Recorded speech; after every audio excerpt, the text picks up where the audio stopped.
Well, hello there everyone.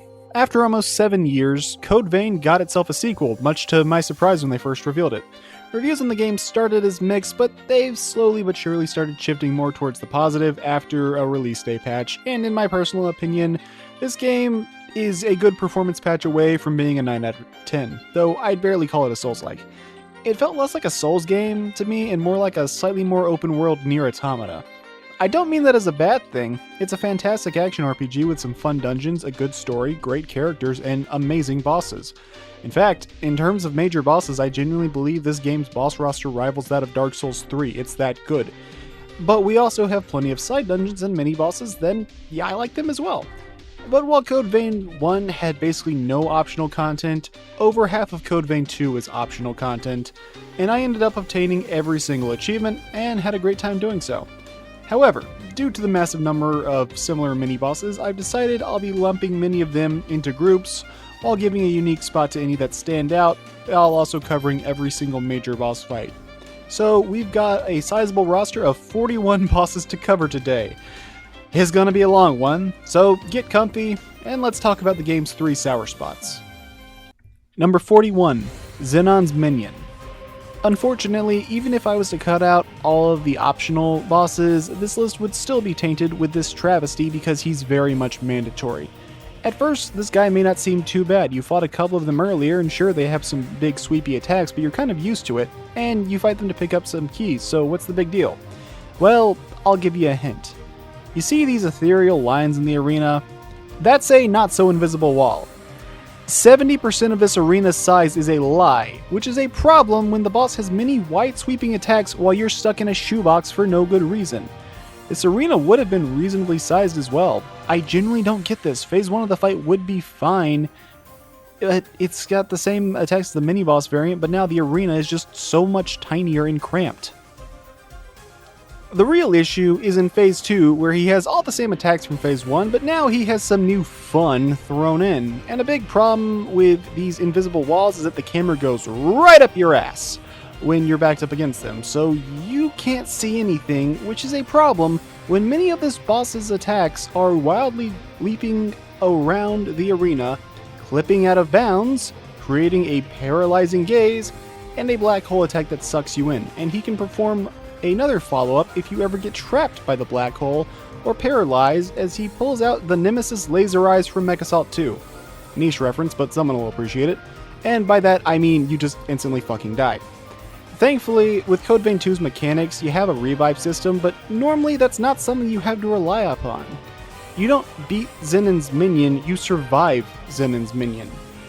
And it's awful, pretty much all attributed to the random ass invisible walls in the arena making it too small to really do anything. If you got rid of that, this wouldn't, well, it wouldn't be an amazing boss, but it'd probably be a decent mid-tier mini-boss. Seriously, did Capra Demon sneak into the developer's office in the middle of the night and program these walls into this boss fight, which is a mandatory one, by the way? I don't get it. Who decided this? Number 40, Golden Werebeast. I was originally going to lump all 3 Werebeast battles together, but they all have different movesets, and quite frankly, the 2 normal Werebeasts do not deserve to be lumped in with this travesty of a boss fight. This fight is simple, but it's annoying, because he has a standard array of swings and charges, but all this boss is going to do for 90% of the fight is dash at you to close the distance, and then perform his one combo over and over again of swing, swing, stomp, swing, swing.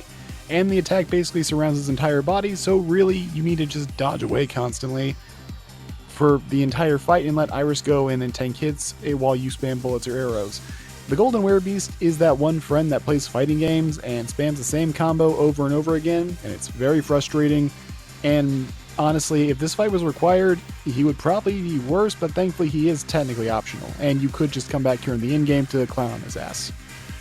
Number 39. Mutated Survivor Burned, the Tainted Assassin, Alexis, and also the Bloodbag Trafficker. Why the hell do we fight this same boss so damn many times? No other boss in the game has fought this much, and for some reason, this one is required in 2 separate story battles, and one of the bosses fought in Lyle's side quests as well. And the 4th one is a boss that's on the tutorial island, so if you're exploring thoroughly, you're gonna get exhausted of this guy pretty fast.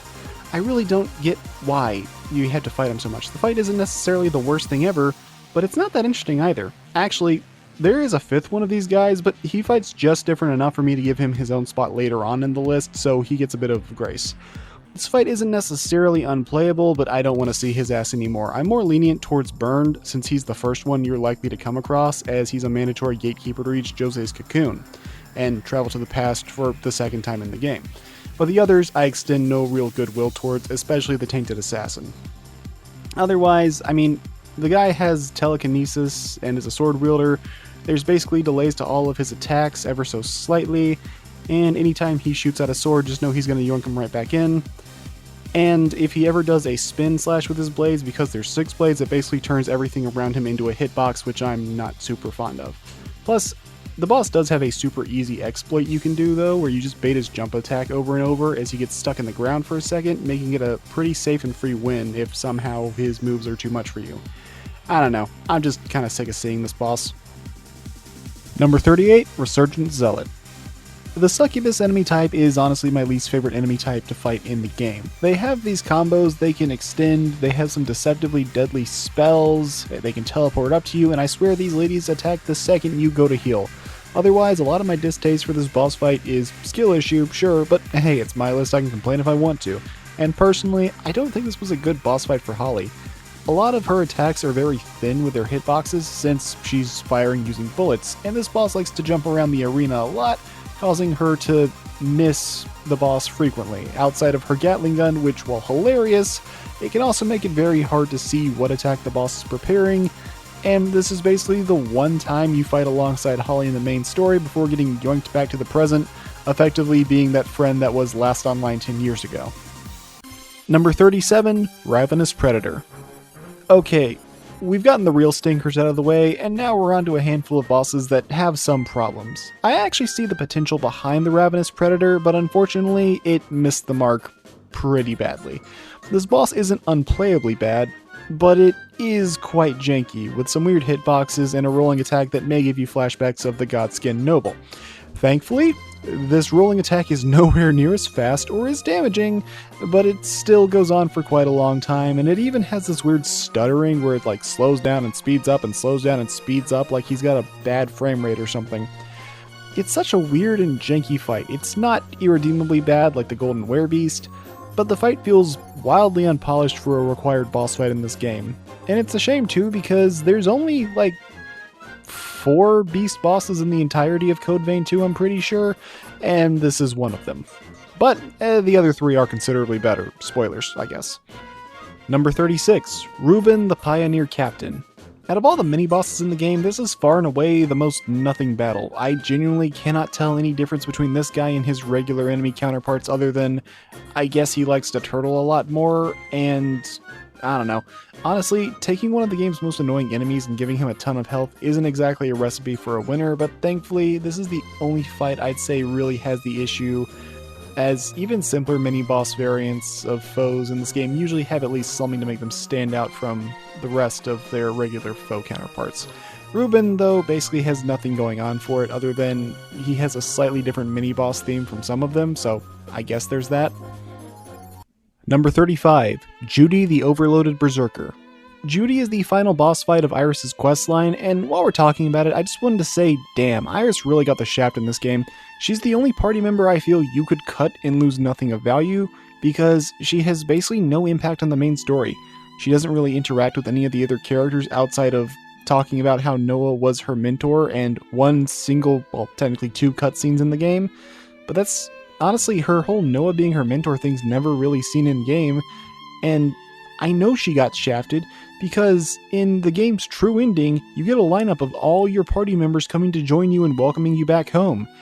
And she's one of only 2 party members that's absent from the lineup, and the other one's absent because they're dead. She's just not here because I don't fucking know. Oh, right, the boss fight with Judy. It's probably one of the weirdest fights in the game. It takes place inside one of the churches, so the arena is tiny, but it's not a super frustrating fight. She just sort of staggers around the arena constantly, throwing out physical attacks or trying to use blood magic, but every single one of her attacks has this awkward slowness to it. The fight's a joke, but it seems to be intentionally done so. And unfortunately, this is basically the last time Iris says anything in the game, because she's that irrelevant of a party member despite joining you before you even get off the tutorial island. I don't know. The fight itself isn't necessarily bad, but it doesn't do anything to stand out, and it's kind of just a lore fodder boss, but thankfully, after this, we're going to be in decent territory. Number 34, Harrison the Pioneer Soldier. Alright everyone, get ready for a bit of a lightning round of mini-bosses. These fights are all fine, and in my opinion, do a respectable job to give the world some much needed life and encourage exploration, all while giving some fairly useful rewards. But most of these fights just kind of exist. Not in a bad way, they're perfectly serviceable, but the next few entries are really just semi-fun distractions, as, well, they're mini-bosses, that's kind of what I expect them to be. And Harrison is one such entry. He's a lost pioneer with a straight sword and a decent moveset, but the only really unique move he has is the lightning slash, which more or less indicates that's the move you're going to get whenever you beat him, which is pretty cool. It's a good boss fight if you're going for a Spellblade build, and the Pioneers having their own battle theme instead of a standard mini-boss theme is quite nice. Number 33, Philip the Devout. This arena is filled with electricity on the floors and walls, which would be scary if hazard damage was genuinely threatening in this game, but it's not even remotely dangerous. We're talking like a DPS of 5 in a game where your health bar is probably already over 1,000, and you're only a few hours in. Anyways, Philip has some big sweeping swings with his hammer, but he's quite straightforward, loving to focus on his quad spin attack over and over, and the fight not only rewards the player for rhythmic dodging, but dodging in the right direction. And for beating him you get the Crimson Floating Swords, which is odd because he uses a hammer, so you'd think he'd drop that weapon, but whatever. It's a pretty cool weapon if you're going for a Runeblade build. And also, I can respect the idea that they wanted to make this boss fight kind of a positioning check as opposed to every other big brute monster, so it's not terrible, it's just super easy and kind of unremarkable. Number 32, Putrid Darkborn. If there's any boss you missed on the tutorial island, it's more than likely the Putrid Darkborn. Visually, I like this guy a lot. The barely lit arena necessitating you to use your flashlight, and this lanky flesh monster with fresh blood on his face looks intimidating, but unfortunately by the time I found him I was halfway through the game, so he stood no chance of winning. But since the boss is fought beneath your hub world, I think it would have been cool if we had the boss maybe attack the hub world after you completed your first or second cocoon. I don't know. I'm just spitballing here because there isn't much for me to say about this fight since I was kind of a bit overpowered and each of my hits was doing about a quarter of his HP, so he didn't really stand much of a chance at all. In fact, the footage for this boss fight doesn't even last a full minute. Number 31, Mask Avatars. The Mask Avatars are mini-boss variants of enemies in the game that use Revenant masks, which give them a unique effect. These mini-bosses exist to teach you about their effects, and as an early game quest line, I'd say they do a fine enough job, but I think this quest should have appeared earlier in the game and not after you'd already beaten Imogen, who is a somewhat difficult boss fight if you fought her early on. So it's a good teaching quest, but I think it comes a little bit too late to be fully useful. Number 30, Wandering Revenant Hunters. These guys show up at the end of one of the most unique mini-dungeons because the enemies here are all trying to kill each other, but this is basically an NPC battle, which thankfully they're not overused in this game. In fact, these sorts of movesets are basically exclusive to Revenant Hunters, which allows them to stand out a bit more as enemies in your weight class instead of just feeling like a lazy NPC battle. And as a 2v2 fight, it's quick and frantic, but it's fun enough, and the reward is kind of neat. Plus, this dungeon is actually one of the best places if you want to farm levels while basically idling, because the Revenant Hunters here will kill all the other enemies for you. It's pretty funny. Number 29, Edward the Lost Corporal. Edward is one of the game's 2 potential first mini-bosses, and I definitely feel like he should be the one you take on first. But also, he's not nearly as memorable as the other possible first mini-boss, but we'll get to that guy a little bit later. Edward does 2 things: swing his hammer around, and try to rush you down and fail because he has a less than fantastic BMI. Occasionally, he can erupt bloody mortars from the sky, but they're not really that dangerous. Now, given this was the first boss I fought, I hadn't yet figured out a lot of this game's controls and was still trying to parry things. I'm honestly not a big fan of the regular parry in Code Vein 2, to be honest. The Greatsword parry, however, is quite awesome, but I'll get to that more when I cover a later boss. Edward is a fine enough tutorial as your first opponent with more than 2 attacks, but I don't think reskinning him as a cultist leader later on in the game was necessary. This is a fight that's better off served as just being a one-off. Number 28, Logan, the Pioneer Royal Guard. You know, I actually know a guy named Logan, but I don't think he lives in a dark underground goon cave. Anyways, Logan actually has a pretty solid moveset designed to stop the player from panic dodging, but is also deceptively quick, and you can't just mindlessly range him out. If it was just a fight against him, I actually probably would have put him up in the good tier as a solid early game teaching tool for the player, but unfortunately, he's a bit too easy to miss to be an effective teaching tool. In fact, I didn't even find this guy until I was kind of starting to try and clear the map out a bit, and his monkey companions are fairly annoying enemies to deal with, but he's still not a bad mini-boss. Number 27, Tainted Scout. The Tainted Scout is similar to the other telekinetic blade wielders I talked about earlier, but he has a neat little investigation segment at the start before you properly fight him, which I think is kinda neat. Narratively, I like the fight alright, as you're basically thwarting the Pioneer ambush, and this boss doesn't get stuck in the ground quite as easily as his six-bladed counterparts, instead focusing on simply going for simple but effective combos while having some really nice battle music. I like the feeling of how improvised this whole fight is, like neither side was really expecting to run into one another here, and unlike the Tainted Assassin, the arena doesn't have random crap cluttering it, and his slice attacks don't have any annoying delay or extra hitboxes from additional blades, so you can actually side dodge those attacks to keep up the pressure instead of having to dodge backwards. Realistically, this is probably where the telekinetic blade guys belong on the list, but I got really sick of fighting the six-bladed version time and time again, while this guy was fairly unique just due to him having the simple idea of less is more, which is kind of a weird thing to think about, but hey, it works. Number 26, Werebeasts. You fight 3 Werebeasts as mini-bosses in this game. The golden one is trash, but the other 2 are actually alright to fight. The drug addict is chilling out in a bombed out mall with his groupie while wielding the Sword of the Meth King, and his attacks hit hard, but there's a very clear intent to each hit, and I appreciate that the boss will also try to tackle you and kick you. Werebeasts are actually probably my favorite regular enemy type in the game to face because they're not afraid to use their whole body to fight you, but they're also not so complicated that you have to dedicate a ton of extra brain space to beating, but at the same time they don't just feel like trash mobs. Then later on you'll find an overboosted version wielding a glaive in a destroyed village graveyard as part of Iris's quest, where the battle is also pretty fun but simple, but hey, it's also a boss you can backstab, which is always cool. Personally though, I think the Werebeasts are more fitting as enemies than boss fights, but out of all the common enemies in the game, they're my favorite of the bunch, so it's gotta count for something. Number 25, Moon Envoys. The Moon Envoys aren't exactly bosses, but instead very powerful enemies that roam the land in present day, and seeing one of them in the early game basically signifies do not go here. They have these weird delays to their attacks and a Lovecraftian horror look that really stands out in this game that usually goes for more post-apocalyptic horror designs. They fight with a staff that you can actually get if you kill them, and it's really powerful, and they also can inflict the Luna Rapaces status effect, which shuts off your healing and temporarily cuts off your link to your party member.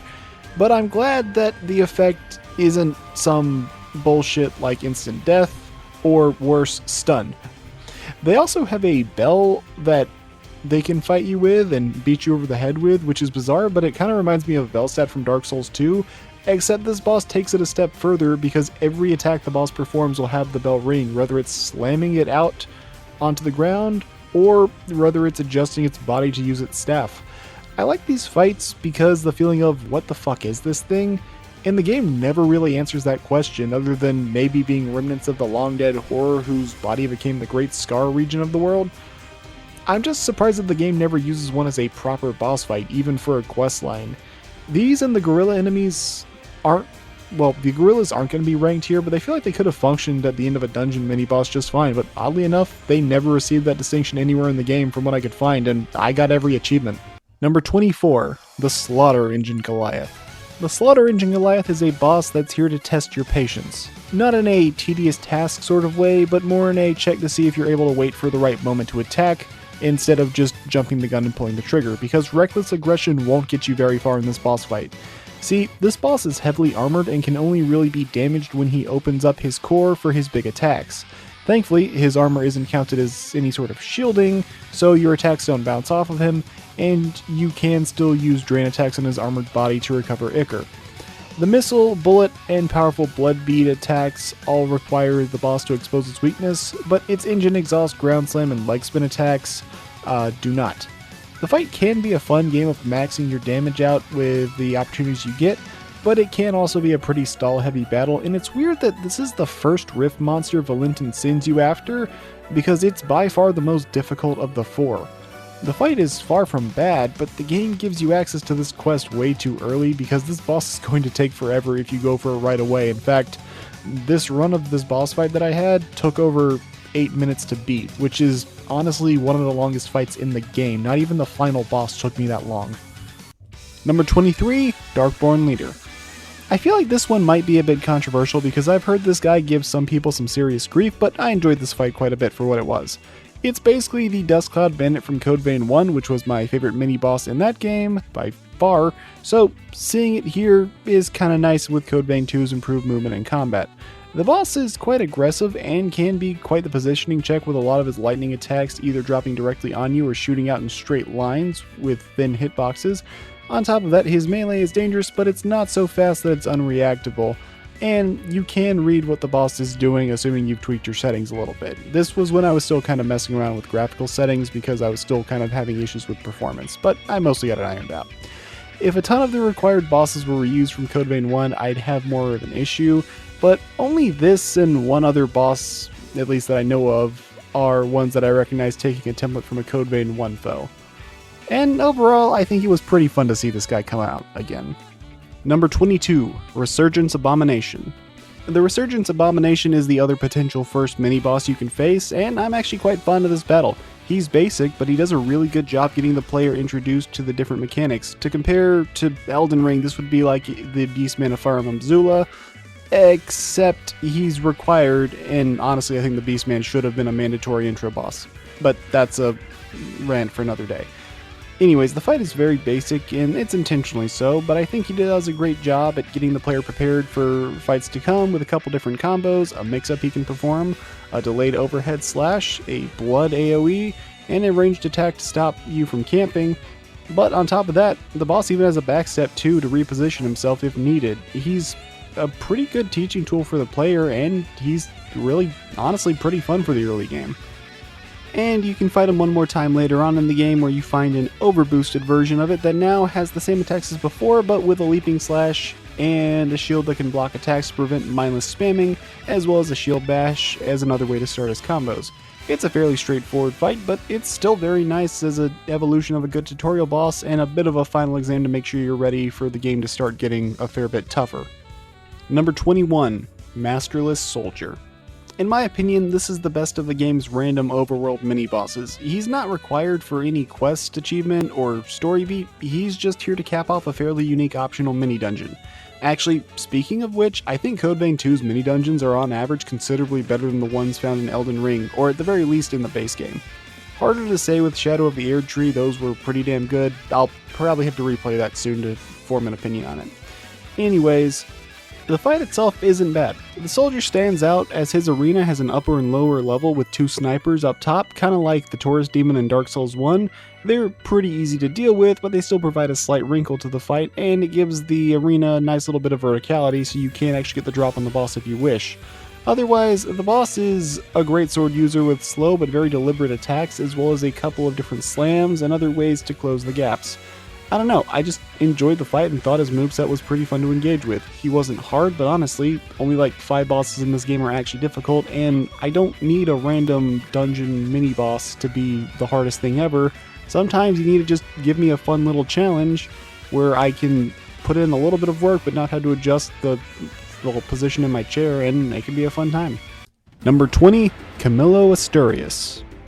We're over halfway into the list and about 24 minutes into it, and we finally have our first major boss fight, and for those of you watching that have beaten this game, you probably understand why Camillo is so low. He's just got some super weird attacks to deal with compared to other opponents in the game. His skeleton is similar to those snow beasts in Code Vein 1, but thankfully nowhere near as oppressive or relentless, and also there's only one of them, but he's definitely a lot bulkier, and he's still quite the threat. On one hand, I can enjoy and respect a boss that's willing to go caveman mode, but he just feels awkward to fight compared to a lot of the other major bosses. He's got some fake outs and weird timings to his attacks. I don't think this makes him bad, but it definitely makes him awkward and a much bigger learning curve than some of the other fights. Even after beating him 3 times, I'm still not entirely sure I have this fight nailed down. But I could see this boss being much higher in the future, since he's actually one of the bosses that can be infinitely rematched thanks to the Luna Fraterna. You know what, while I'm thinking about it, Bamco, please put out a patch that lets us rematch the game's bosses. It doesn't have to be for any materials or haze, it can literally just be a thing that's there for fun. But you should totally do it, it'd be awesome. Anyways, his melee combos are a little bit weird, but they're nothing super crazy. In fact, if that was all he did, he'd probably be lower on the list. But what actually gets him up higher, and what's kind of cool, is that he's basically able to tear chunks out of the ground and create weapons that way, either by grabbing rocks, spawning rock pillars to come out from beneath you, or just pull out a giant stone pillar and start swinging it around like he's Sundowner from Metal Gear Rising, and it's pretty hilarious. Again, I can appreciate when a boss is willing to go caveman mode. And when you beat the boss, instead of having some sort of tearful goodbye, Holly's actually able to save her dad with your help, so Camillo lives, and this gives the two of them a chance to make amends after having many years of misunderstandings and animosity. The fight can be kind of awkward to get used to, but it's thankfully not too difficult, and that's a good thing because Holly's timeline shift will likely be the first one most players go after, since it is a prerequisite to access some of the other timeline shift decisions in the game. And what do I mean by that? Well, that's because this game has time travel in it as a major mechanic, and I may be in the minority, but I think time travel can be a really cool gameplay mechanic when the game handles it well. And this game handles it far better than most do. See, you have a bit of a ripple effect going on here. Since you were able to save both Holly and Camillo, that means that the hospital was able to survive, which means that after the Medigan outbreak, which severely injured Lise and blasted her all the way here, well, instead of succumbing to her wounds, she was found and taken to the hospital, which allowed her to live, which is how you're able to go and access Jose's timeline shift. Which sounds all complicated like hoopla, but realistically, the time travel is just acting as a way for the game to not give you a bunch of missable shit that's necessary for story stuff, and I don't care what anyone says. That will always be a good thing. I respect it when games are willing to let you miss stuff, but I don't think you should be having stuff that can permanently screw your file over in a 50+ hour game. Number 19, Bride of the Immortal. Here's a fight many players likely missed, as it's not required for the true ending. However, thankfully, this game wasn't content to leave Holly as a woefully underdeveloped character and gave her a quest line to flesh out her personality beyond having daddy issues and constantly making fuck me eyes whenever you are in a hot spring. Anyways, the Bride is an interesting opponent, being one of the game's Doulahan type enemies, but with a cool redesign. She truly does feel like a ghostly dancer, far different from other opponents in the game, with her graceful but deadly movement. Not to mention, it has one of the best rewards in the game, as beating her will unlock your 6th booster slot, which is something I'm willing to bet many of you missed even if you got all 3 endings. It's a fun little extra boss, and I think it's a cool way to cap off a side quest. Number 18, Bernard the Dead-Eyed Retainer.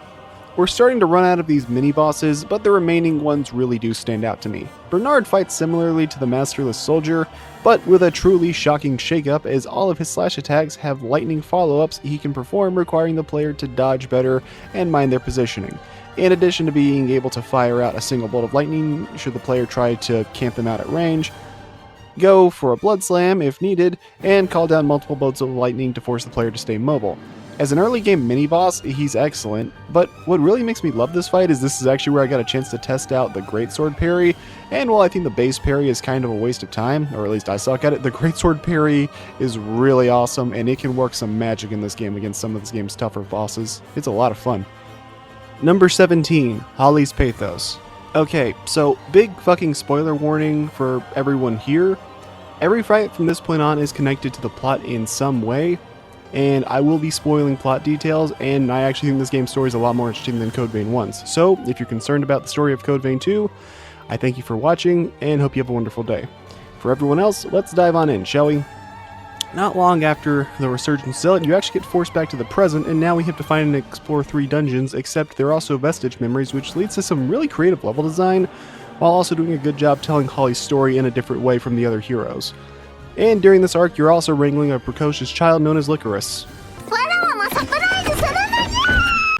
You battle the Pathos 3 different times, each in different environments, and each with a different gimmick to shake the fights up, such as the apartment complex, where many people were killed, the amusement park she went to as a child, and a church her parents helped out at when she was young. All three of these areas have turned into a hybrid of vestige memories and a dungeon, and each of them has a different arena as well as a few different attacks. I really think these fights have some pretty good atmosphere.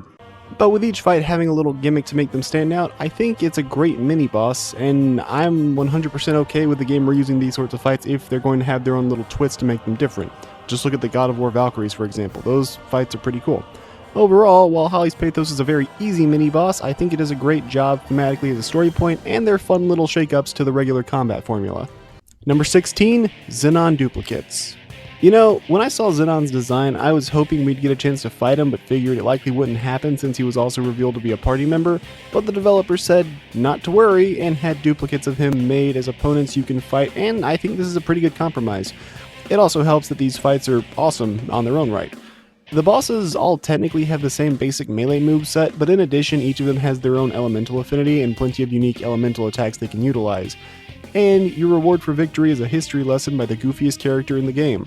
All three of these clones are fun to fight, with my personal favorite of the bunch being Fire due to his more positioning check nature, and from what I could tell, his unique gimmick where he'll always fall back after getting hit once while staggered, preventing you from cheeky combo buildups before going for the repost. Honestly, I wouldn't mind if they updated the game to make a super version of the Xenon duplicate that can use all three elements. I think that'd be pretty cool. I've also got to give it to the storytelling here. It's played in a fairly comedic manner with him dropping the lore, but he's explaining the cause behind the resurgence quite well and telling you a very grim way to solve the issue being population control, which he thinks is a bad idea, but other people want to go with that. It's kind of like some John McAfee rant or something. Anyways, it also takes him basically no time to figure out that you time traveled to the past to get here, kind of showing he's the smartest guy in the room. It's a really cool fight, and it's also with a really cool character. Strangely enough, I issued a pass of the same number to one of the servants that was in my chamber. How odd that you should share the same exact one as they. I can't have issued the same code twice, nor could it be a forgery. And there's no way for you, our perennial outsider, to have stolen it. Do you care? Ergo, 2 copies of the same pass do indeed exist, albeit with one infinitesimal difference. That being yours shows nearly a century's worth of wear and tear. I'm certain now, more certain than ever before, that your shared potential will be positively integral to my vision for the future. Number 15, Hero Holly. Now for our first Cocoon boss fight of the game. These are your Lords of Cinder, but with the twist that some of them have an advanced variant that's simply titled Hero. These are the idealized versions of your party members that were able to succeed in their goals and save the ones they care about, but unfortunately, holding the resurgence for a century leads to us still having to put them down like Old Yeller because story reasons, and of the bunch, unfortunately, I think Holly's good future has a less good boss fight than her bad future variant. She's packing dual Gatling guns, which is awesome, and she graciously skates around the arena, and she looks very elegant in battle. Now, keep in mind, this is a great tier fight. So I think this is an excellent boss, but it has 2 notable issues. One's a nitpick, and that's that I think her hero theme is a massive downgrade from her Reaper theme, but the much larger issue of this fight is the performance. The game just cannot handle rendering all of these spider lilies, I guess, because the frame rate in this boss fight is significantly worse than many other major bosses in areas of the game. I'm hoping we get a performance patch soon enough. I think they said there's one coming on the way. I think this fight will be much better in the future, but as of now, it does struggle a bit. Overall though, the fight can still be a fun and graceful dance when the performance runs well, it's just not always going to. And at the end of the fight, it, goes out on a bittersweet note as Holly recalls her happy memories, but even with us changing the future, we're still required to mercy kill her. And we're given one final scene where Holly and Licorice appear to be reuniting in heaven, or something like that. It's a touching moment in the story, and I'm glad the game still has consequences in the story and everything can't be perfectly hunky-dory until we actually put a stop to the resurgence once and for all. Number 14, Alessandro Gobbo. This fight is basically the Juzo Mito of this game, acting as a major antagonist we fight near the end of the game, though in this case Code Vein 2 does have more of a proper main villain. Also, while he is very evil, he is more understandable than a lot of game villains talking about mankind's evolution or some shit. He's quite simple. Salvation for humanity, death to all revenant kind. In the 40k universe, he'd be a hero. I wish you could rematch this boss because there's a ton of mechanics here that's really cool. Phase 1 has Oscar being the big threat. While he's kinda sort of an NPC using weapon arts, he can chain them together in ways other bosses can't, on top of having a teleportation forma, which he doesn't use to get away from you and it doesn't break lock, but instead it just gives him more mobility than other enemies and makes him more relentless in the fight. But after enough damage is dealt, Oscar is ready to give his life, and Alessandro's not so willing to let his adopted son die, so he warps him out of there and we don't see him again. Whether he returns in the DLC or not is anyone's guess, but I'm going to guess likely not. Honestly, I'll be happy if the DLC has a plot at all. Anyhow, now we fight Gobo going all out using a weapon designed specifically to kill revenants, and while he may be in your weight class, he is by no means a lazy NPC. This ain't some keeper of the old lords, this is Lady Maria but with a bayonet. He's got a ton of ranged attacks as well as melee attacks, projectiles, and all those other cool stuff in his kit, but he's also extremely mobile without his teleporting. See, this is also a fight where you see the difference between red damage and white damage the most on an enemy health bar. Basically, on an enemy's health bar, white damage counts if they hit 0, encouraging aggression, but it can regenerate, while red damage remains gone permanently. You'll notice it because while Gobo has lower HP than other in-game bosses, he also has a much faster recovery rate than others do. Otherwise, this fight is really cool with him busting out a bunch of powerful blood magic, and his boss theme is kind of like this sophisticated piano piece that is, in my opinion, one of the most underrated tracks in the whole game.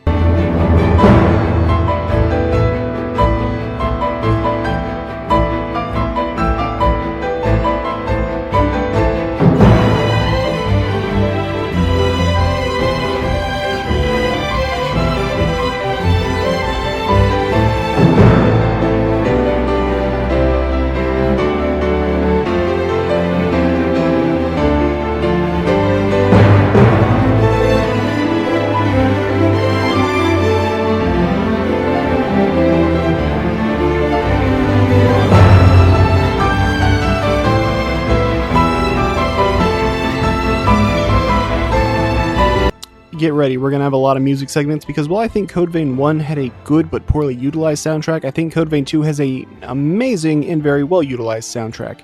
Anyways, in a 1v1, Grandpa kicks Jose's ass with the power of being the least racist Italian, so it's no wonder that he can single-handedly rewrite history which locks us in the past until he's been dealt with.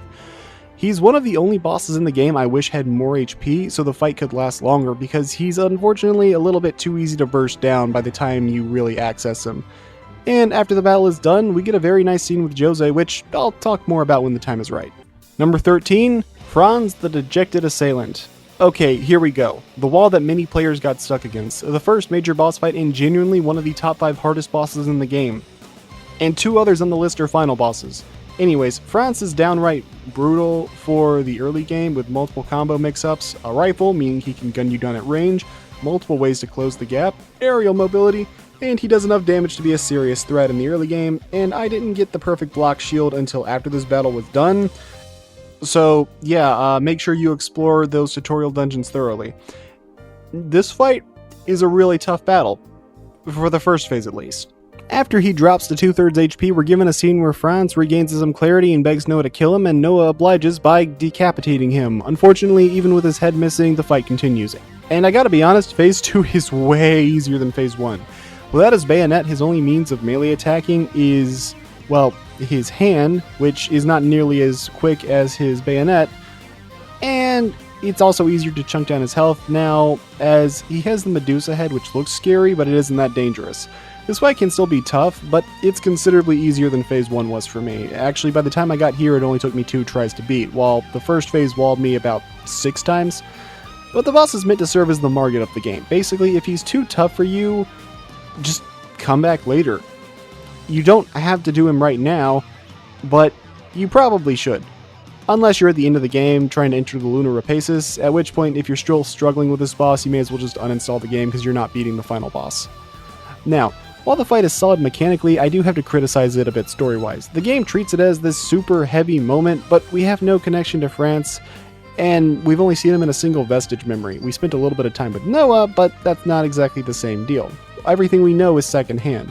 You do learn more about him from Noah's questline, but that's not really resolved until basically the end of the game. It tries to be bigger and better than Oliver, but Oliver Collins from Code Vein 1 kept things simple but effective as you traveled with him for a bit. and maybe started to care about him a tiny bit. Then he gets injured, he turns into a loss, so you have to fight him, and just when you think maybe you can possibly save him, he transforms into a stone crusher, hammering home the fact that he is dead and gone. Okay, rant over.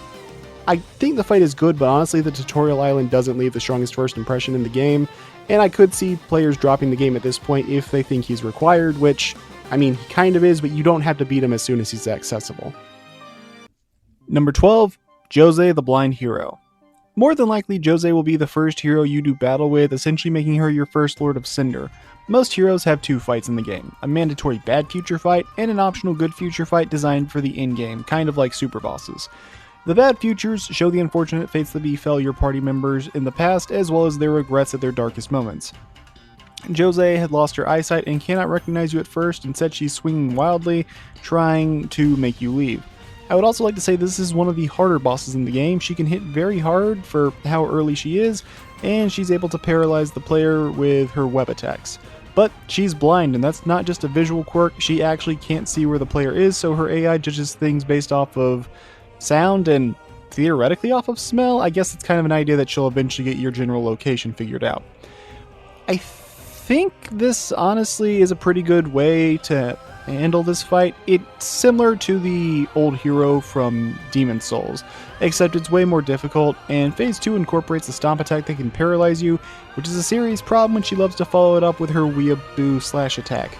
Ultimately though, I think this fight works a lot better as you spend the better part of 5 to 10 hours exploring the world with Jose in the early game, but sadly due to Gobo's actions, pretty much everyone she cared about was killed due to her failure to stop the resurgence, so she gouged out her eyes as penance, and the music in Phase 2 is a very tragic but beautiful piano piece.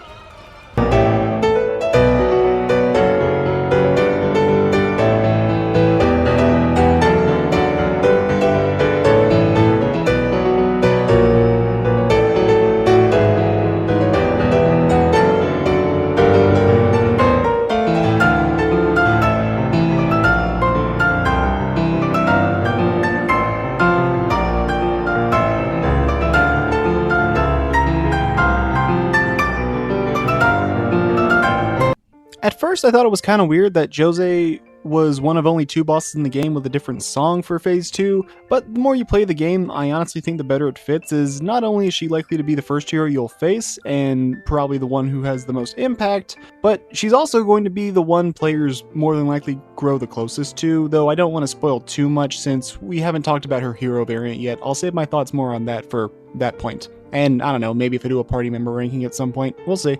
After the fight ends, we have a vestige memory for Jose, and then we see a small fragment of a time gate, but without the right key we can't access it, and unfortunately, you won't be able to do anything about this one for a very, very long time, so you're left with that fading bond, and it's always going to stay in your quest log as well as in the back of your mind, making you wonder, how can I make things better, how can I save her, which is pretty cool. And honestly, I think it's a much better way of getting the player invested in the plot, though I'll have to save that for an upcoming entry because I think the game's story is surprisingly very well written and a lot better than Code Vein 1's. Number 11, Pioneer Queen Imogen. Imogen is in an interesting spot because she can be fought immediately after the one-armed hero, likely your second cocoon boss, meaning she can be tackled in the first third of the game, or she can be battled after you've gotten the game's second ending, meaning but basically at the ass end of the game. She could be one of the hardest fights or one of the easiest fights, and if we were only to fight her this one time in the story, it'd be pretty hard to grade her because, unfortunately, that would, well, I fought her at the end of the game, so she was super easy. That being said, story-wise, she's not bad. She's Craig's mother, and by extension Lyle's grandmother, even if he's adopted, who sacrificed herself to stop this ancient entity that's fleshy bits are all around us, some sort of eldritch god thing, I suppose. Anyways, she has a good array of attacks, with her slicing, thrusting, and twirling around the battlefield almost like she's dancing with you, and with her being able to use the discus attacks, it also gives her more coverage, allowing her to fight at range, as well as other options up close, like turning them into a buzzsaw on the ground, which is pretty cool. And it gives her some much needed combo mix-ups and attacks that demand you dodge in different directions. If her story fight was the only chance you had to fight her, she'd be a lot harder to grade, but thankfully she is one of the bosses that you can choose to rematch in the Luna Fraterna. as that dungeon gives you a chance to fight some of these story bosses again as many times as you want for some insanely overpowered upgrades that might just be necessary for the game's ultimate challenge, which I'll talk about later in this list. And I know some may complain that it's devaluing the original fight, but no, these rematches are entirely optional and they're quite fun. And it means that unless Bamco puts in an update allowing you to rematch bosses from the main menu or legally distinct bonfires, she's one of the game's 8.5 bosses that you can rematch whenever you want. That half will make sense in about 2 entries. Overall, I think she's quite an enjoyable boss battle. Since we're in the amazing tier, I'd put every remaining fight in 9 out of 10 territory, and we haven't even gotten into the top 10 yet, so it's insane how much of a step up Code Vein 2's bosses are over Code Vein 1. Anyways, I'm giving yet another spoiler warning here because number 10 is one of the game's 3 final bosses, so again, if you haven't beaten the game, you've been warned. Number 10, Valentin, the Last Hero.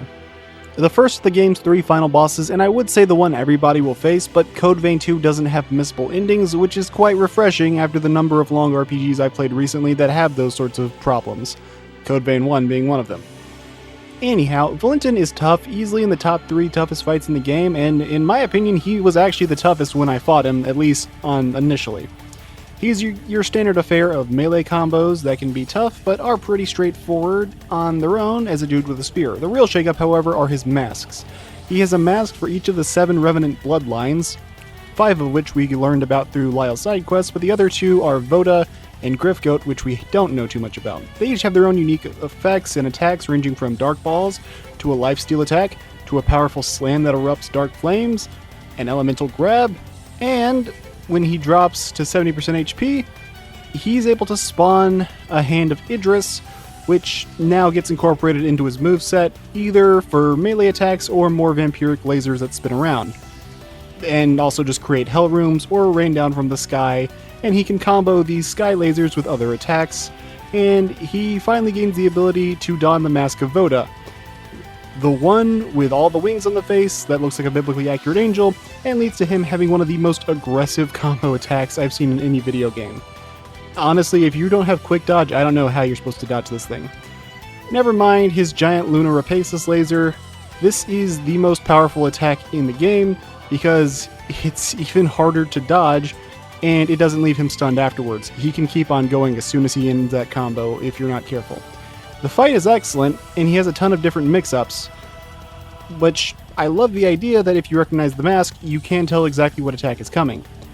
The issue is, I think he's a little bit too overtuned given the situation. See, the Lunar Rapaces is a special dungeon that only allows you to come in here with Lou and Noah, and given that Noah just sacrificed his life 5 minutes ago, that means you're only allowed to come here with Lou.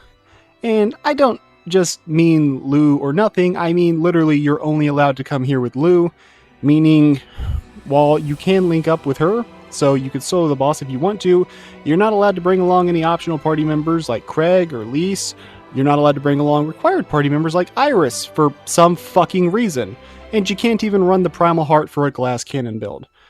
This normally wouldn't matter, but the party member you're linked with gives you different stat modifiers, which can impact your build, and the quick dodge is essentially required if you want to solo this boss, which really sucks when Iris would give me just the buff I needed, but I'm not allowed to be linked with her for some reason. Instead, it's Lou or nothing, meaning your build options are kind of limited here.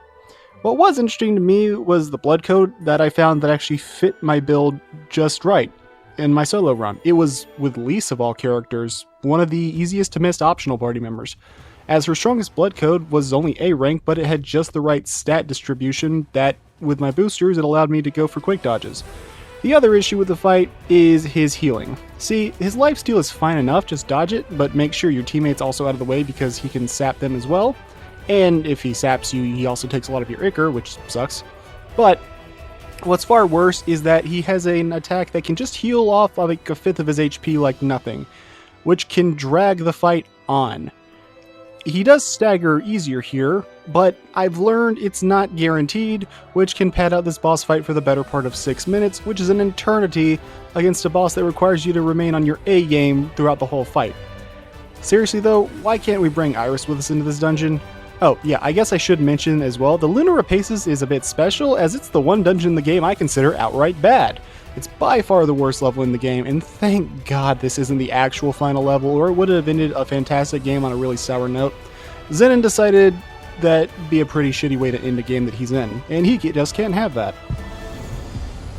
It's time you waken. You're not one to let white potential go to rot, are you?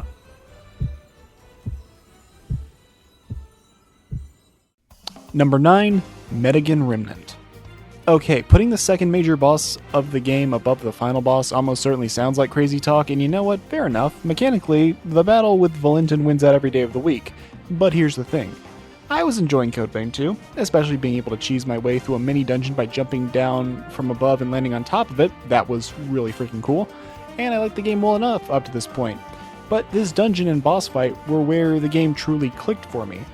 I was looking around for items and shortcuts, and while it was a more subdued track, I appreciated the game actually having dungeon themes for its legacy dungeons, even if they were essentially just subdued versions of the battle themes. It was still cool and way better than the silence that followed most of the repetitive track in any video game, which was Code Vein 1. What was I talking about again? Oh, yeah, Mediocre Remnant. This was where the game's boss fights really clicked for me. Prior to this, I was still playing in fairly cautious, afraid to go for any major risk, and spending a lot of time hanging back and letting my teammates draw aggro while my resources kept depleting. But this fight was where I had the realization of, you have strong healing and Sekiro revives. Get your ass in there and put in the work. And you know what? It worked. Actually, the second you stop playing overly cautious, the game becomes easier and way more fun. And fights could go much faster since your attacks only do red damage 90% of the time, while your allies only do white damage 90% of the time. All of her attacks are fairly straightforward, but they work well and are perfectly readable. And that's when I realized this boss is basically Dark Eater Midir. High damage, but plenty of opportunities to hit a weak spot that's not super high off the ground and is always accessible. The face is the only real viable location to do damage, in addition to prevent you from camping beneath her, but she also has another countermeasure where she's constantly dripping toxic blood, which slowly builds up poison and constantly deals chip damage. The chip damage is a non-issue, but the poison would be a serious problem. This would be annoying if it lingered for a long time, but thankfully it's pretty much only active right beneath the boss and for about 1 second after, so it's more like an anti-camping move and maybe a slight positioning check. Her fight is straightforward, yes, but it's far from bad. It's, in my opinion, a better teaching tool than France was, and that's probably a good thing because this battle is pretty much the first required major boss. All of her attacks are readable, and it'll make use of her different tools. Well, you'll make use of your different tools against the fight. Plus, it's time I praise the animation because you want to know something this boss doesn't do? You probably didn't notice it because it's not glaringly obvious, but despite this being a massive monster, she doesn't microwave spin. While there's definitely way more humanoid bosses in Code Vein 2, in fact I believe this game only has 4 beast bosses and a quadrupedal robot, I think it's more than okay in this case because we get a bunch of quality fights that feel just a little bit samey instead of a smattering of wholly unique mediocrity with only a few good fights. I'm not going to say the game I'm thinking of, but if you know me, you know exactly which one I'm referring to. Number 8, Retainer of Idris.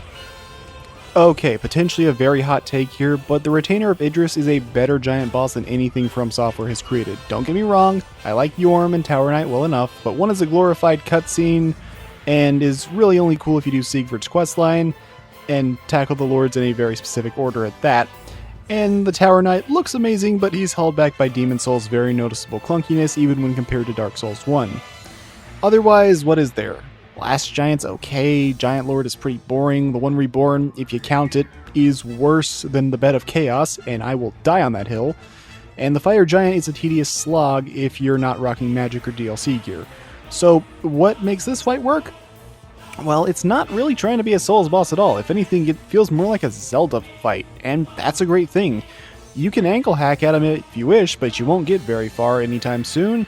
Instead, what you're going to want to focus on are his tentacles with the skeletons floating inside them. Unsettling.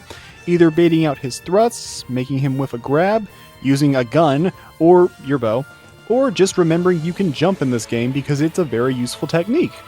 Phase 1 is honestly very basic to fight outside of his slightly dangerous fire attacks. But Phase 2 is where things get interesting as he creates rings of fire demanding the player jump over them, as well as starts spawning in these fragments of Idris that create an AoE that will inflict you with slow, so you need to decide if you want to burst down the boss or take care of them. Spoilers, it's always worth taking care of them since they don't respawn with any real level of urgency, or at all. And I gotta take a moment to appreciate the music once again for how video gamey it sounds compared to most Souls-like soundtracks.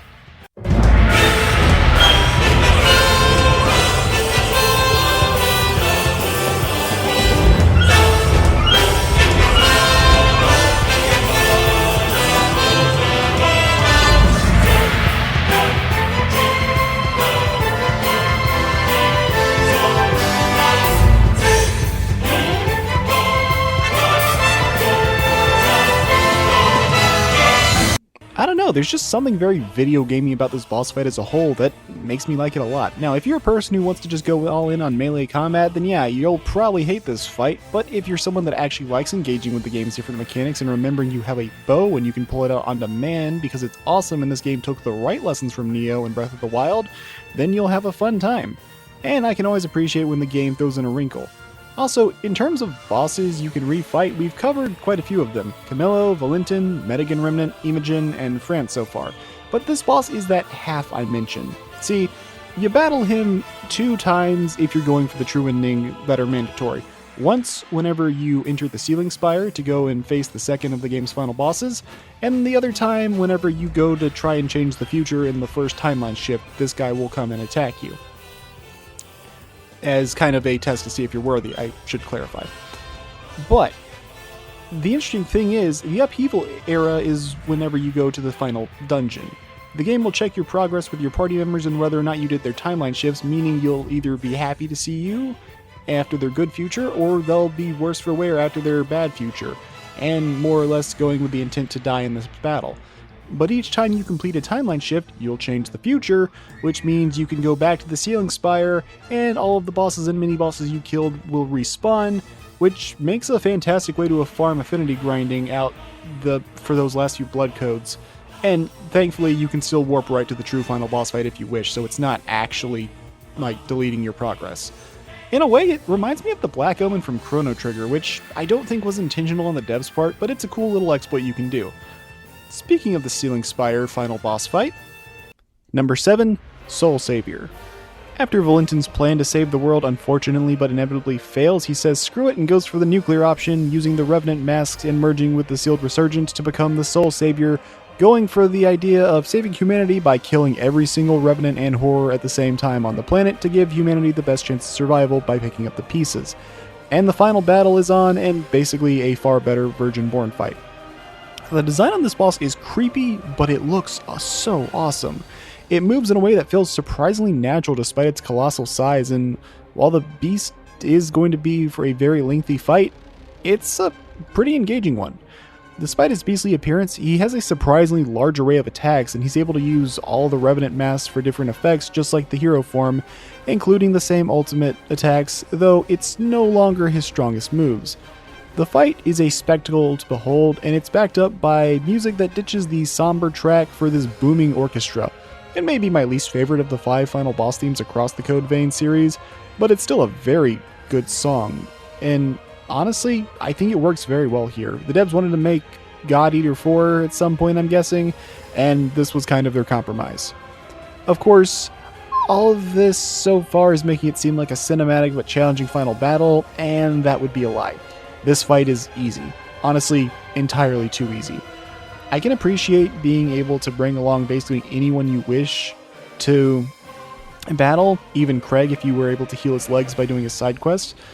And between the 5 final bosses across Code Vein 1 and 2, this is the only one I've beaten on my first try, and when I fought this boss, I hadn't even done the timeline shifts yet, or any of the power-ups to unlock the 5th or 6th booster slots. Ugh, words. Anyways, since then, I've beaten this boss about 6 times, and I've yet to die to him. He is extremely easy, and I don't really mind. The battle is cathartic, it looks cool, and it's pretty fun. Plus, it's one of only 2 fights in the game where there's genuine practical use for the chainsaw. I mean, it's honestly my favorite forma, but there's zero reason to use it 95% of the time because it's got more precise of a hitbox and is much slower than the axe without the slow status buildup. But who cares? It's a fucking chainsaw and it's satisfying as hell to pull it off against a major boss fight. And you can rematch him as much as you want, so this boss ends up becoming quite the playground to test out whatever builds you may wish to. And honestly, while he does have a lot of health, his head takes so much extra damage that you can cut him down surprisingly quickly, and even on rare occasions that he does try to heal, he's actually considerably easier to stagger than Valentin was, and he heals for less HP, so it feels like you're making more considerable progress. Overall, it makes for a very satisfying finale, and if the game truly ended here, I would have been perfectly content. And, as far as the main campaign is concerned, the game does end here. But the game did have one more secret up its sleeve. Number 6, One-Armed Hero Lyle. If the Mediocre Remnant was where the game's bosses truly clicked for me, then Lyle was where I knew I was playing something special.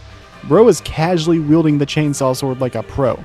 His movements can be quick, but they feel weighty, and I feel like this boss moves at the perfect pace for an early to mid-game battle. He's more demanding than many bosses before him in terms of moveset, but he's not so fast that he feels overwhelming as long as you don't panic at the sight of him. And, in fact, this was the fight where I got the desire in the middle of my first battle against him to try and run the fight solo and see how far I can get. And I ended up beating him on my first try using a greatsword. That may sound like a slight against him, but it's actually a compliment for how well I was able to learn his moveset on the fly here.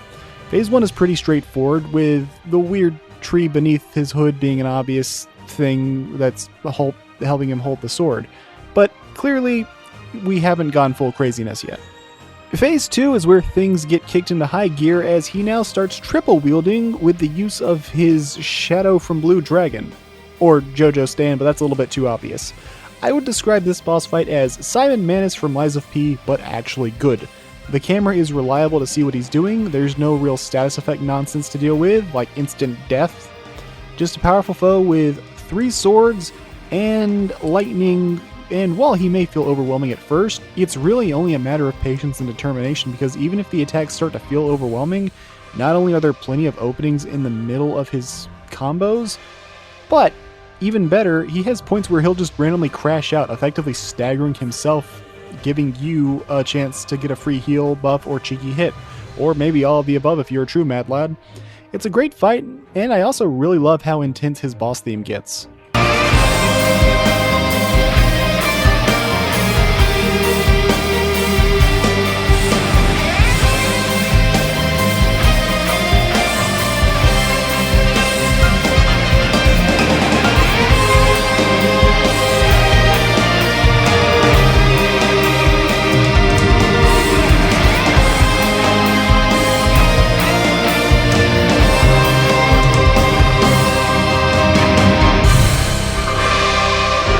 Before anyone complains about me putting in too many music segments in this video, just remember, I don't care.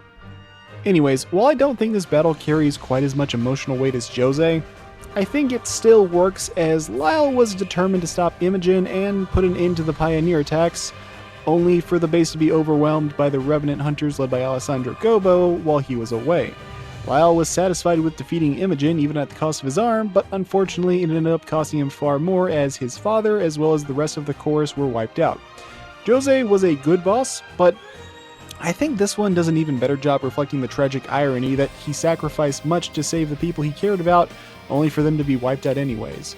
And the fight is excellent, which is probably a good thing considering this is the guy on the box art, so you kinda need to make him kick ass, and they certainly succeeded. Also, Iris is here.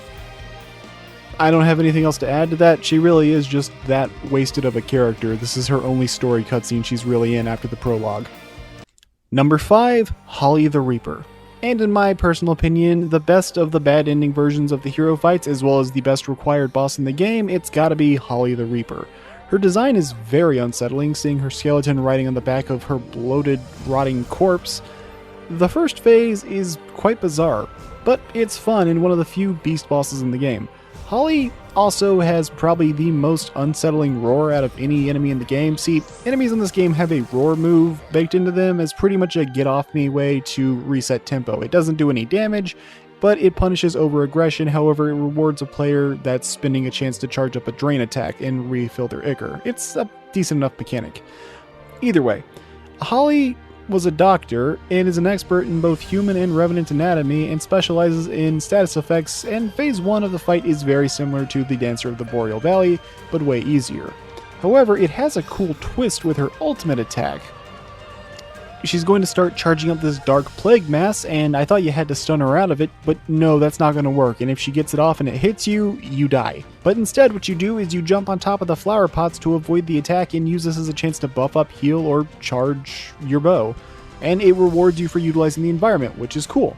However, after enough punishment, her body will die, but her spooky skeleton will continue to fight, and after busting out her Shadow Clone Jutsu, you enter phase 2, where she has moves similar to phase 1, but it's pretty relaxed to make sure you won't have an overtuned gank, which is probably a good thing, and most of these moves you saw from her Pathos battle.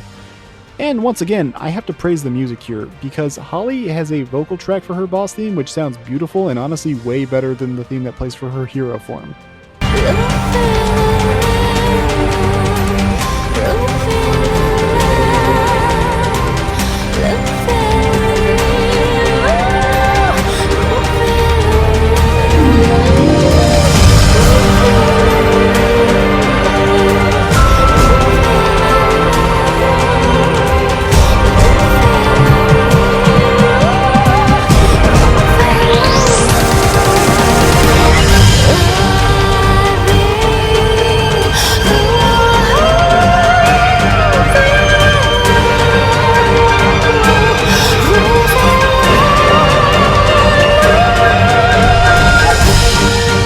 But hold up, as Holly is the only boss in the game, or maybe one of two, I'm not quite sure, that has a third phase, is now she can utilize all the attacks from all 3 of her Pathos fights, chain them together, in addition to having very elegant combos, in addition to her Plague Nuke, which now gets followed up with a Spirit Bomb, so you can no longer camp out on top of the flower pots, as a bit of an extra wrinkle to keep you on your toes. Though thankfully everything is well telegraphed, so it's not like it's going to surprise you out of nowhere.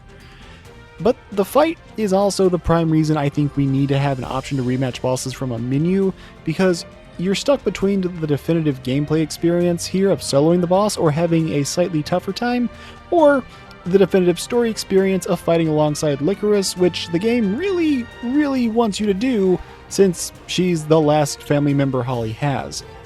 Namco, please, add a boss rematch feature as an update. Don't just make a thing that we can do for like a few fights in Luna Fraterna. Number 4, Hero Zenon. Zenon is quite the character. I should mention it now, unlike the others, there isn't some failed hero version of Zenon. This man is peak performance. He's got the power of loving his wife, and he's also one of the only 2 bosses in the game with a second phase that changes the boss music. Phase 1 is a JRPG classic of doing battle with a Minotaur at the depths of a great labyrinth. This phase can be really tricky because this guy has a rocket hammer and he knows his physics. I used to have a major complaint with his shield bash, and it's still my least favorite part of the fight, but he makes a special grunt right before he goes for it, and that's how you're going to be able to tell it's coming. Otherwise, just don't be afraid to use a shield for this fight. And I gotta take a moment to say, Zenon is such a cool character.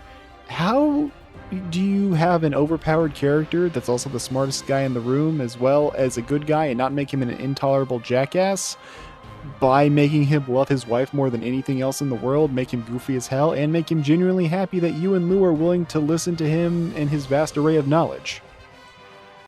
Then we get to phase 2, where the Minotaur head is gone and he's now adorned his head with a golden statue dedicated to his greatness and his beautiful wife. Also, for the record, in case you were wondering, his wife isn't Jedviga, that's actually his daughter.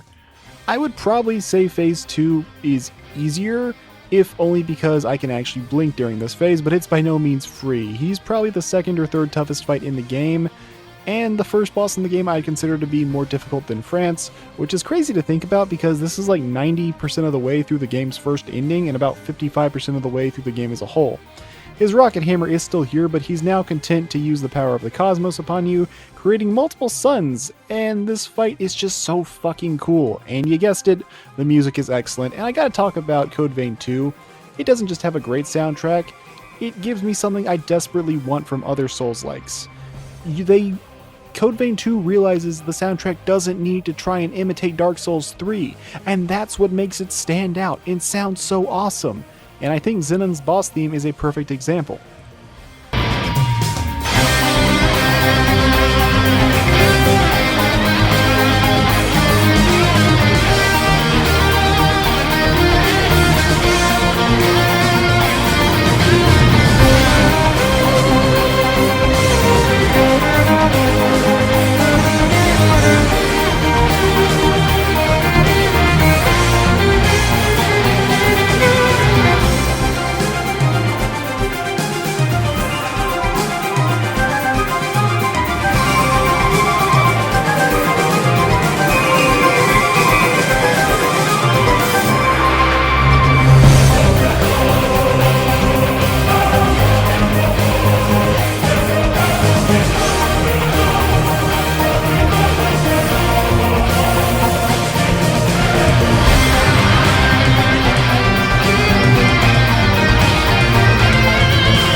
An excellent boss fight, more than worthy of one of the game's best characters, as well as being one of the 2 bosses where the chainsaw is actually practical, which alone bumps him up at least 1 spot on this list. Number 3, Hero Lyle. Honestly, ranking these last 3 was probably the hardest part of this whole list. The differences are hair thin in terms of quality. And honestly, anything in the top 15 I could see being shuffled around for different people depending on how you like to play the game, and I could even see someone putting Camillo as one of their favorite bosses. Those people probably belong in an insane asylum, but I could see it.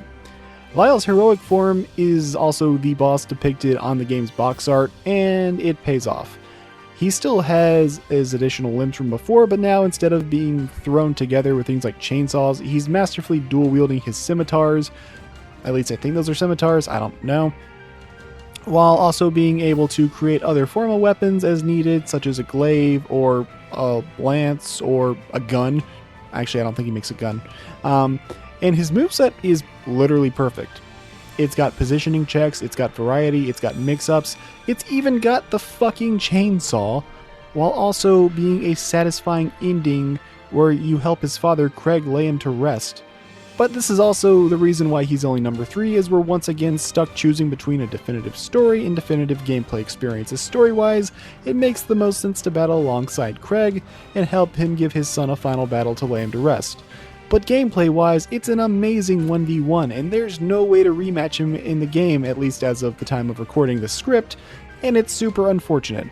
Also, he's by far the frailest of the heroes, which in this case is likely intentional, as you can unlock him in the first half of the game, and if you do, well, he's actually not that hard to beat compared to the others. He gives by far the smallest amount of haze, and honestly, I kind of recommend fighting him early because Craig will join you for the rest of the game, and he's one of the strongest characters in the game, other than, well, Zenon and like 2 or 3 others.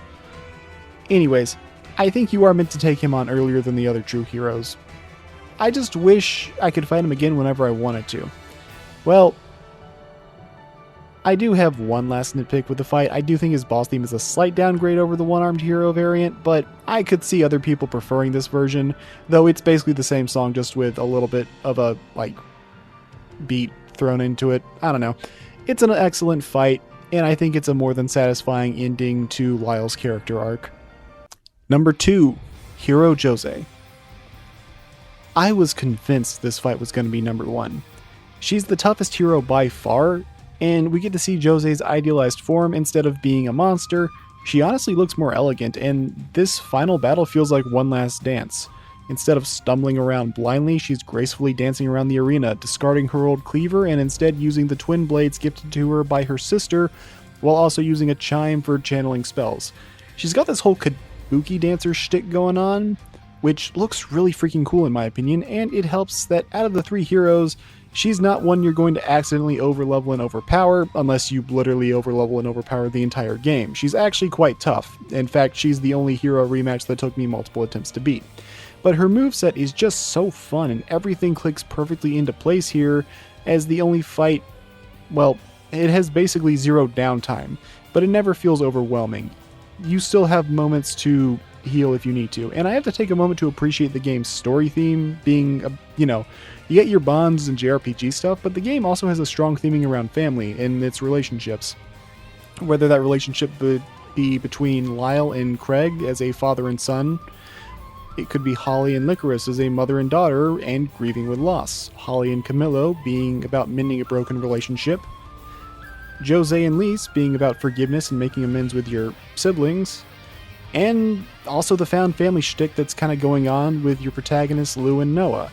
While people have joked about Jose being their wife, that's also a key part of the story, as you have an arranged marriage and get engaged to her, and while the two of you start out as more or less using one another for convenience, the protagonist and Jose do come to genuinely care for one another, and while I'm not a fan of characters being protag sexual in a lot of these games because it just kind of softens a lot of story arcs that you could get, it's not random dialogue choices or any social link stuff here. Even if your protagonist is silent 95% of the time, you keep the engagement ring and the feelings are reciprocated, at least to some extent. I honestly wonder if the game originally planned to have a set protagonist earlier in development, because the relationship between your character and Jose doesn't feel like some half-baked afterthought, and I respect that.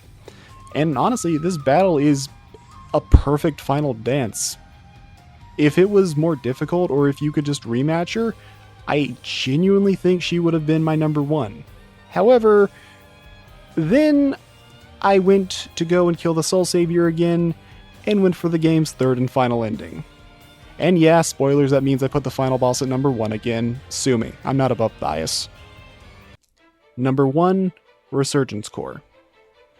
I don't know how they did it when a lot of the bosses in Code Vein 1 were these clunky melter-be-melted messes, but the developers made a perfect final boss fight. I'm not talking, oh, it's an excellent final battle. No, I'm talking it's perfect. It's now in my top 10 favorite final bosses, and I've rematched this boss about 8 times that I've beaten it, and about 30 times I've tried to fight it. And at this point, the game hasn't even been out for a full month yet. The moveset feels just right, at that cusp of challenging and fun. The difficulty of this fight is handled excellently, as well as the Luna Fraterna allows you to go right to the final battle, but it's going to be the hardest fight in the game by far and will kick your ass. However, you can do the rematches to unlock the Ties That Bind, which are hilariously overpowered boosters that would be so strong they're banned from the main game and exclusive to Luna Fraterna, which sounds silly, but it also means you can get away with a boss designed around quick dodging, and you can create any build you want. Whatever you can think up, you can make it. And everything about the moveset just kind of works perfectly, with follow-ups that require you to mind your positioning, but they also make sense. A clone attack that is like Millennia's ultimate, but it's not soiled by some waterfowl dance bullshit ruining the fight. 3 phases. I'm pretty sure it gets new moves at low health. I can't say 100% though, it might just be 2 phases.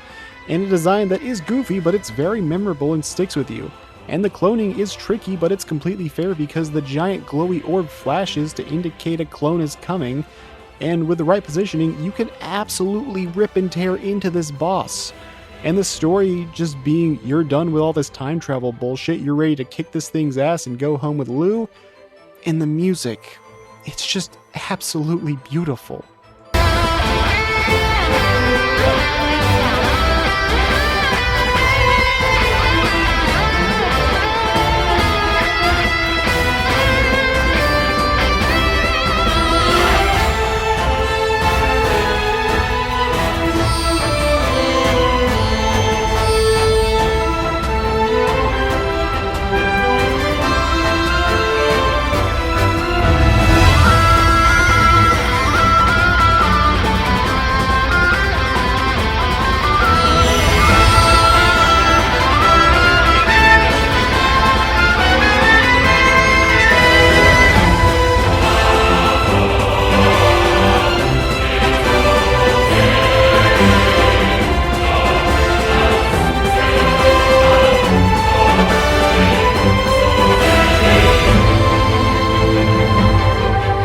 This is one of the few times the final boss theme genuinely had me tearing up. I have 0 complaints with this fight. No nitpicks, no issues. It's got so many different unique attacks as well that I feel like even after 30 plus battles, I still haven't seen everything. This battle evoked a feeling that I've only ever felt from 4 other final bosses in a video game. Lavos from Chrono Trigger, Rolo and Lila from Ys 10, Perfecto Elphalus from Kirby and the Forgotten Land, and the Soul of Cinder from Dark Souls 3, you know, my favorite final boss fight. This final battle is genuinely something special, and I can't stop gushing. It's a perfect final boss, and the best part is, this is one of the bosses I can battle whenever I want to, and it made the fun journey through this game all the more worthwhile. I was honestly astounded by how good the bosses in Code Vein 2 were. Yes, there's a couple duds, there's a couple stinkers, but I'd honestly say the major boss roster of this game, meaning the required fights and the significant optional battles, they rival that of Dark Souls 3's boss roster, and just like that game, they saved their best for last. It's genuinely a perfect final battle, at least to me. And also, I really like the true ending, even if it is relatively short. Let's go home. They're all waiting for us. Okay. And that's all I've got for this video. Good lord, that boss ranking was 80 minutes. Code Vein 2 has some issues, namely the performance. Especially if you're on a lower end PC, good god, it's gonna choke itself. But it was a blast for me to play through, with very few points where my enjoyment ever dipped, and anytime it did, there'd be something to spike it back up higher than ever. I'm not going to say it's worth every penny, because $70 is a significant asking price, and I know this game won't be for everyone out there. But whenever it does go on sale, I can't recommend it enough, as it's one of the rare games I've had quickly become one of my favorite Souls-likes. Heck, I even got the Platinum in it, and I'm not the kind of person to go for that sort of thing. It wasn't even a bad time either. I actually had quite a fun time with it outside of one very annoying achievement, which anyone who knows knows. Anyways, the boss roster in this game was excellent, and the entire game was a blast. Sorry if you were hoping to hear me jump on the hate train, but nope, I love this game, and it was a very enjoyable 63.5 hours. Anyways, that's all I've got for this video. I hope you enjoyed. If you want to see more content of varying quality, consider liking and subscribing, and I'll see you all next time. Until then, take care everyone.